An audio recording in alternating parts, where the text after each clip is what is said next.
Hey guys, and welcome back to my channel, All That Jazz. Sometimes the most important clues in Stranger Things aren't hidden in dialogue. They're playing quietly in the background. When Holly Wheeler and her friend are shown watching A Nightmare on Elm Street 3, Dream Warriors, that isn't a throwaway reference. It's a mirror. One that reflects exactly where this story is headed and how it might end. And I have to admit, as a horror fan, as someone who considers Freddy Krueger my favorite horror icon of all time, I am genuinely disappointed in myself for not clocking this sooner, because the parallels between Freddy and Vecna have always been there. It wasn't until Holly was watching Dream Warriors and Vicky casually referred to where Vecna keeps the kidnapped kids as a dream world that it finally clicked. This isn't just inspiration, it's a roadmap. In Dream Warriors, the kids don't escape Freddy by running from him. They fight him from the inside. They band together inside the dreamscape. They turn fear into power. They use connection to push back against the thing controlling them. And I think that's exactly where Stranger Things is going. I don't think the final battle is just physical. I think it happens inside the mindscape. The kidnapped kids, with the help of Holly and Derek, don't stay passive. They band together, they resist, they fight back from within, alongside Elle and possibly Will. Not just to stop Vecna, but to break Henry free. Because if Dream Warriors is the mirror, then the end of this story isn't about killing the monster. It's about fighting him from the inside. The Duffer Brothers have openly said that Dream Warriors heavily influenced seasons 4 and 5. And it makes sense. Vecna is not just inspired by Freddy Krueger, he's a modern-day echo of him. Both were human once, both were reshaped by trauma, both returned as something in between, neither fully alive or fully dead. And most importantly, both don't hunt bodies, they hunt minds. Fear, guilt, isolation, sleep, memory, that's where the real damage happens. Casting Robert Englund, the original Freddy Krueger, as Victor Creel wasn't fan service. It was confirmation. Chrissy's death mirrors Tina's from the first Nightmare film, almost frame for frame. Levitation, helpless witness, a body moving by something no one else can see. Even the name Nancy isn't accidental. In both stories, Nancy is the first one asking the right questions, and that changes everything. I mean, just look at Nancy's hair this season. Is it not giving a little Nancy Thompson in Dream Warriors? Out of every Nightmare sequel, Dream Warriors is the one that changes the rules. The kids aren't just victims anymore. They fight from the inside. They learn that in the dream world, belief becomes power. Each of them develops an ability, not because they're special, but because they refuse to give up. They fight. That shift matters, because Stranger Things was never about one person saving the world. It's about a group learning how to survive together, fight together, and use each other's strengths and weaknesses. There's a moment that makes the Dream Warriors' influence unmistakable. One character literally becomes a wizard master inside the dreamscape. That isn't subtle, and neither is Stranger Things. Dungeons and Dragons has always been the language the kids use to understand the impossible. Roles, abilities, teamwork, sacrifice. Dream Warrior speaks the exact same language. That isn't a coincidence. It's the same storytelling language being used on purpose. Now, how can this connect to someone like Will? If Dream Warrior shows us anything, it's this. The final battle doesn't happen in one place. It happens inside and outside at the same time. And we've already seen Will doing something no one else can do. He doesn't overpower Vecna, he accesses him. He taps into the hive mind, disrupts Vecna from the inside, breaks his leg, and saves both Max and Holly in the same moment. That's not random, that's a Dream Warriors move. Will doesn't beat Vecna by overpowering him. He beats him from the inside by using the same system Vecna depends on.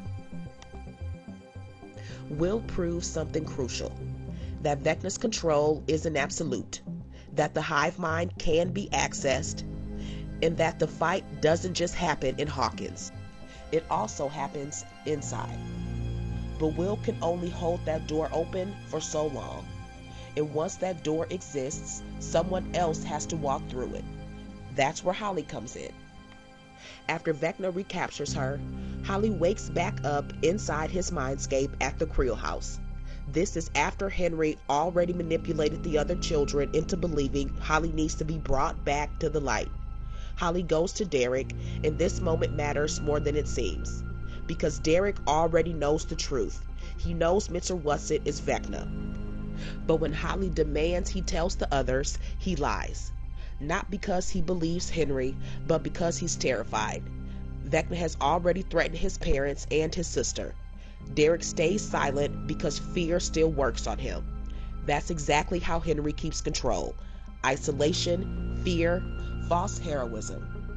When Holly realizes Derek won't help, she tries to escape on her own, and she doesn't go quietly. She fights herself out of the room, swinging her cassette player, striking back, doing whatever she can to get free.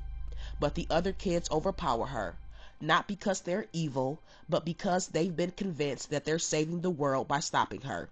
And that's the tragedy. But it's also the crack, because Holly doesn't fail there.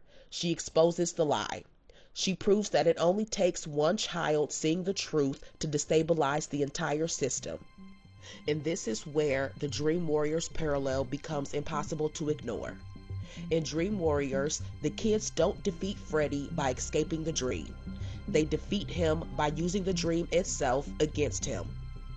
The very space he thinks he has control becomes the space where they fight back. That's exactly what's happening here. Vecna poured powers into these kids to move his plan forward, to stabilize the ritual, to strengthen the merge, to serve as extensions of his will. But power doesn't stay loyal forever. The same abilities Vecna forced into them can just as easily be turned inward, against him. And if Holly can reach the other kids inside Vecna's mindscape, if Derek finds the courage to stop protecting the lie, then the battlefield stops belonging to Vecna. It becomes shared. In the moment the kids stop being isolated, his plans start to unravel. So if Dream Warriors taught us anything, it's that the final battle doesn't happen in the real world. It happens inside the mind, and only once everyone is finally fighting together. Now here's the uncomfortable part. In Dream Warriors, Nancy returns to help the next generation. She leads, she protects, she stays, and she dies. Not because she's weak, but because she refuses to leave the others behind. Stranger Things has been positioning Nancy Wheeler the same way. The investigator, the truth seeker, the protector. Now this doesn't mean history will repeat itself exactly, but it does mean she does risk not making it to the end. So what is this movie telling us for the ending of Stranger Things? Dream Warriors was never about defeating Freddy. It was about refusing to face him alone. Those kids didn't survive because they were stronger. They survived because they stayed connected, because they learned how to fight together from the inside when the dream turned against them. And that's the same story Stranger Things has been telling us the entire time. Will survived by breaking isolation. Max survives by holding on to love. Holly survives by seeing the truth, even when everyone else is convinced she's wrong. And Henry lost the moment he believed isolation was power. That fear made him untouchable. That control meant strength. But fear only works when you're alone. The Mind Flayer wins by separating people, by turning love into weakness, by convincing its victims they're heroes, right up until they're being used. But Stranger Things keep proving the opposite. The kids survive because they reach back, because they hold on to each other, because love interrupts the illusion before it becomes permanent. So the ending of Stranger Things won't just be about killing the monster. It'll be about breaking control and taking the same power that's used to manipulate and turning it inward together. just like Dream Warrior showed us. The moment you stop fighting alone is the moment the monster starts losing. And in a world built on fear, love is the one thing it can never fully control. Okay guys, so what do you think? Do you think we're going to see this fight being fought from the inside? Could we see 11 or Will or the 12 kids inside the mindscape battling Henry from the inside? Could all of these Freddy parallels just be coincidental? Let me know your thoughts and opinions in the comments. I can't believe we are down to our last, 3 days until we see the last episode of Stranger Things 5. Oh God. Until then, guys, stay curious and stay out the upside down. I'll see you in the next one.